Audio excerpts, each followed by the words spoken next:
जय श्री श्याम। क्रांति उड़ीसा मीडिया में आपका स्वागत है। मैं हूं नंद किशोर जोशी। सभी दर्शकों से अनुरोध है, कृपया इस चैनल को लाइक करें, शेयर करें, सब्सक्राइब करें एवं बेल बटन अवश्य दबाएं, जिससे आने वाली वीडियो की नोटिफिकेशन आपको मिलती रहे। आज हम चर्चा करने जा रहे हैं राम मंदिर के उद्घाटन समारोह की, जो आगामी 22 जनवरी 2024 को होने जा रहा है। उसी को लेकर, अर्थात राम जन्मभूमि मंदिर को लेकर सब विभिन्न पार्टियों के अंदर में घमासान मचा हुआ है। तो मैंने आज इसके थंबनेल दिया है, कांग्रेस दुविधा में, समाजवादी पार्टी धर्म संकट में और सीपीएम ने ऐलान किया हम नहीं जाएंगे। अब मैं भी इसके ऊपर चर्चा करने जा रहा हूं। दरअसल ये जो राम मंदिर का जो मामला है, ये 1949 में जब हमारे देश के प्रथम प्रधानमंत्री पंडित जवाहरलाल नेहरू थे, उनके आदेशानुसार ही 1949 में अर्थात 1949 में राम जन्मभूमि मंदिर के गेट पर ताला जड़ा गया था। अर्थात तालाबंदी के लिए स्वयं प्रधानमंत्री नेहरू जिम्मेदार थे एवं उस समय की कांग्रेसी सरकार उत्तर प्रदेश की जिम्मेदार थी और है। और उस समय कांग्रेस की उत्तर प्रदेश की सरकार के मुख्यमंत्री थे पंडित गोविंद वल्लभ पंत। मतलब देखिए, एक पंडित देश का प्रधानमंत्री, दूसरा पंडित उत्तर प्रदेश का मुख्यमंत्री, और दोनों पंडितों के समय में ही अयोध्या राम जन्मभूमि मंदिर पर ताला जड़ा गया था। मंदिर पर मतलब ये लोग जैसे हिंदू होकर, ब्राह्मण होकर, पंडित होकर, लेकिन सारे कर्मों आचरणों से हिंदू धर्म विरोधी आचरण किए और इनका आचरण साफ साफ दिखाई दिया। अब क्या है कि कांग्रेसी लोग दुविधा में है, क्या करें क्या न करें। जिसको आजकल बोलते हैं ना कि क्या तो मतलब ना तो उगला जा रहा है ना निगला जा रहा है, वो कबाब में हड्डी जिसको बोलते हैं ना, वो वैसे हालत में कांग्रेस है। इसका कारण ये है कि 1986 या 87 की बात है, जब राजीव गांधी देश के प्रधानमंत्री थे। उस समय 1986 में एक साहबानो केस आया था सुप्रीम कोर्ट में। वो साहबानो की उम्र लगभग 85, 86 या 90 के आसपास थी। वो बूढ़ी औरत उस समय 85, 90 के आसपास उम्र में वो पहुंची सुप्रीम कोर्ट। उसके 3 तलाक के पश्चात उसको जो 3 तलाक देकर बाहर कर दिया था उसके शोहर ने, तो उन्होंने हर्जाना के लिए सुप्रीम कोर्ट का दरवाजा खटखटाया था। क्योंकि नीचे से लेकर हाईकोर्ट तक, ये भोपाल का केस है मध्य प्रदेश का, नीचे से लेकर मध्य प्रदेश हाईकोर्ट तक उसको इंसाफ नहीं मिला। वो जब सुप्रीम कोर्ट में गई, सुप्रीम कोर्ट में उसको इंसाफ मिला 1986 में। तत्पश्चात सुप्रीम कोर्ट ने बोला कि उसके शोहर को कि इनको गुजारा भत्ता दो, 3 तलाक तो दिए हो और ये तलाकशुदा हो गई है, अब इनको गुजारा भत्ता दो। तब भारत के बड़े बड़े मौलानाओं को तन बदन में आग लगी और उस जजमेंट को पलटने के लिए राजीव गांधी पर प्रेशर दिया गया। एवं राजीव गांधी जो राजनीति के नौसिखिया थे, उन्होंने मौलानाओं के प्रेशर में आके, या दूसरे शब्दों में कहूं कि मौलानाओं को संतुष्ट करने के चक्कर में, तुष्टिकरण के चक्कर में संसद में एक नया कानून पेश किया। उसमें जो जो मौलाना ने कहा था उसी तरह का कानून उन्होंने लाया। अर्थात तलाकशुदा महिलाओं को अपने अधिकारों से वंचित किया गया, मुस्लिम महिलाओं को।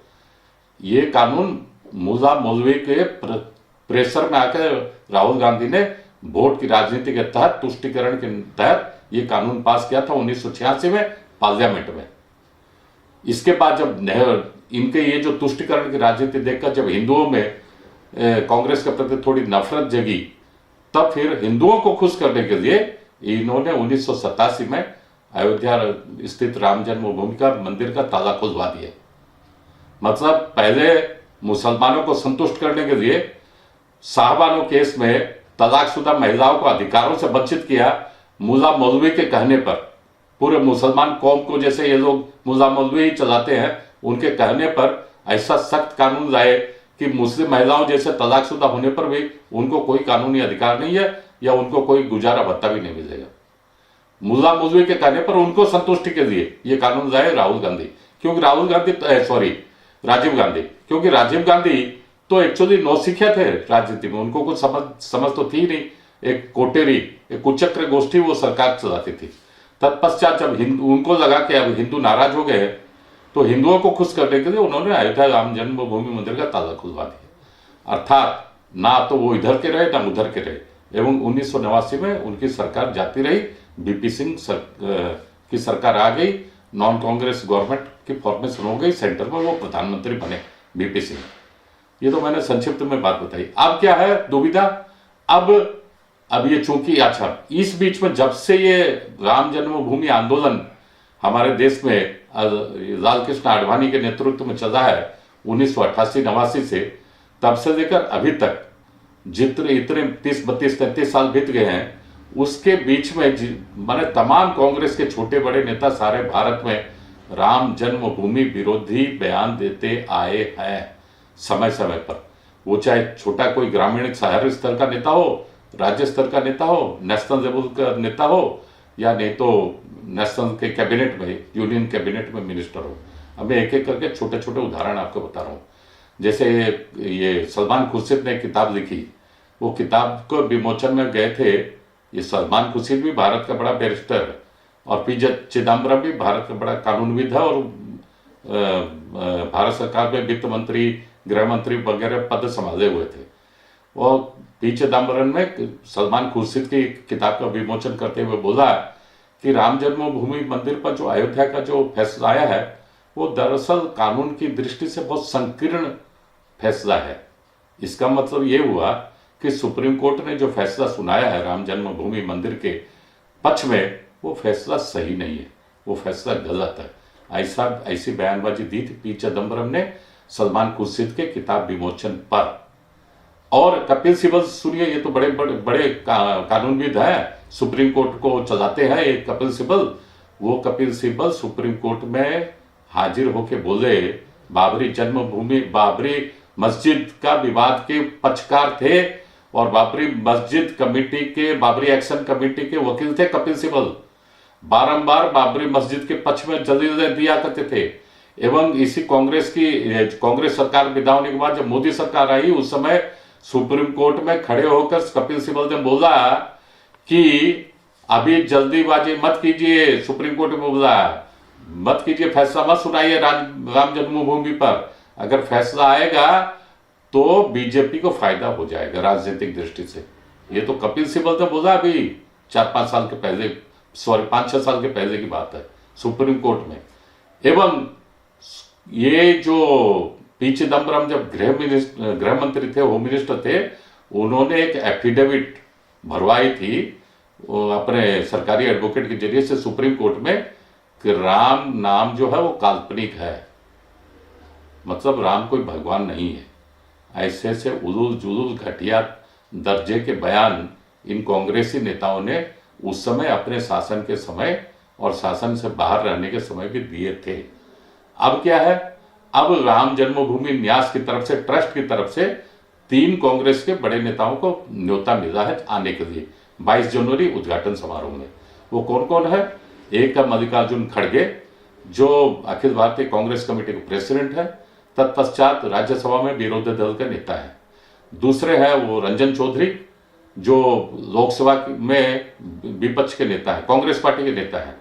तीसरी है सोनिया गांधी। अब ये तीनों को भी क्यों मिला है, औरों को क्यों नहीं मिला, मैं इसके ऊपर भी बता रहा हूं। मल्लिकार्जुन खड़गे ऑल इंडिया कांग्रेस कमेटी के प्रेसिडेंट है, तत्पश्चात राज्यसभा में विरोधी दल के नेता है।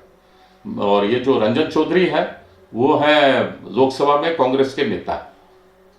और सोनिया गांधी है वो कांग्रेस पार्लियामेंट्री पार्टी की है प्रेसिडेंट। अर्थात पार्लियामेंट संबंधी ये तीनों कांग्रेस के बड़े नेता हैं, इसलिए तीनों को ही इनविटेशन मिला है। लेकिन इसमें मजेदार बात यह है कि खुद को सूरमा कहने वाले, खुद को बड़े नेता साबित करने वाले, बारंबार अपने को प्रचार प्रसार करवाने वाले और खुद को युवराज कहलवाने वाले राहुल गांधी को अभी तक न्योता नहीं मिला राम मंदिर में मंदिर प्रतिष्ठा में आने के लिए। इसलिए कांग्रेसियों को विशेषकर नेहरू गांधी परिवार में तन बदन में आग लग रखी है। इसलिए वो लोग अभी मतलब दुविधा में पड़ गए, क्या करें, ना तो मतलब इधर जाए तो कुआं, उधर जाए तो खाई, पूरी दुविधा में पड़े हुए कांग्रेस सरकार। क्योंकि कांग्रेस पार्टी के लोग, कांग्रेस पार्टी के बड़े नेता, वो ये समझ रहे हैं अच्छी तरह से, उनको मालूम है कि अगर आए मतलब राम जन्मभूमि मंदिर उद्घाटन समारोह में अगर गए वो लोग, तब मुसलमान वोटर नाराज हो जाएंगे। वो बोलेंगे कि तुमने तो समर्थन कर दिया हिंदुओं को और राम जन्मभूमि मंदिर उद्घाटन समारोह में पहुंच गए, और अगर नहीं गए तो हिंदू नाराज हो जाएंगे। इसलिए उनकी दुविधा तो साफ मालूम होती है। अच्छा, कहें भी तो कैसे कहें कि भाई आप 3 बड़े नेताओं को दे दिए, लेकिन उनसे भी जो बड़ा नेता है राहुल गांधी को आपने अभी तक न्योता नहीं दिया। ये बात किसको कहेंगे? राम जन्मभूमि मंदिर ट्रस्ट को कहेंगे क्या? वो तो कह भी नहीं सकते। मतलब ऐसे संकट में फंसे हैं, ना उगलते बनता है ना निगलते बनता है। वो जो कबाब में हड्डी नहीं है, होता है क्या, हिंदी में एक कहावत है, ना उगलते बनता है ना निगलते बनता है। ये बात कांग्रेस के लिए लागू है आज के दिन। अब आ जाओ, मैं आ रहा हूं समाजवादी पार्टी के ऊपर। समाजवादी पार्टी के जो अभी नेता हैं अखिलेश यादव, उनके जो पिताश्री हुआ करते थे समाजवादी पार्टी के बड़े नेता मुलायम सिंह यादव, उन्होंने 1990 में यूपी में अयोध्या में कार सेवकों के ऊपर गोलियां चलाई थी। सैकड़ों हजारों कार सेवक अपना बलिदान दिए थे राम जन्मभूमि मंदिर निर्माण हेतु। अब उनके पुत्र श्री जो है अखिलेश यादव, वो बोल रहे हैं कि हमको तो न्योता अभी तक मिला ही नहीं, जब मिलेगा तब देखा जाएगा। और उनकी पत्नी जो है डिंपल यादव, वो बोलती है न्योता तो नहीं मिला है, लेकिन मैं जाऊंगी अवश्य। अगर अभी न्योता नहीं मिलेगा तो बाद में जाऊंगी, लेकिन मैं जाऊंगी। आज तक तो कोई समाजवादी पार्टी का नेता अयोध्या में रामलला जहां विराजमान है, वो जो टेंट में थे कितने सालों तक, मैं तो खुद भी गया हूं एक बार 2005 में, रामलला उस समय टेंट में विराजमान थे। अयोध्या में कोई भी बड़ा समाजवादी पार्टी का नेता रामलला जन्मभूमि मंदिर पर कोई भी नहीं गया आज तक, और जाएंगे भी कैसे? इन्होंने तो राम भक्तों के ऊपर गोलियां चलवाई थी। एवं इन्हीं के ही एक बड़े मुस्लिम सांसद है, क्या शफीकुर रहमान शायद उनका नाम है, वो बोले हैं कि हम लोग तो जाएंगे ही नहीं वहां। क्यों नहीं जाएंगे? मीडिया के सामने मुखातिब होकर वो बोले कि वो तो अयोध्या में जो राम मंदिर बना है वो तो बाबरी मस्जिद को ढा के बना है, तो हम लोग तो उस दिन अल्लाह को से दुआ मांगेंगे कि वहां फिर से बाबरी मस्जिद कायम हो। साफ साफ शब्दों में बोला है। और एक पार्टी है जो भारत की, वो सीपीआई मार्क्सिस्ट, वो बोले, उनके 2 बड़े नेता सीताराम येचुरी और एक वृंदा करट। सीताराम येचुरी जिनके नाम में सीताराम लिखा हुआ है, उन्होंने साफ साफ बोल दिया ये तो बीजेपी का शो है, बीजेपी वालों का सब किया धरा है, बीजेपी वालों का सब है, इसमें हम नहीं जाएंगे।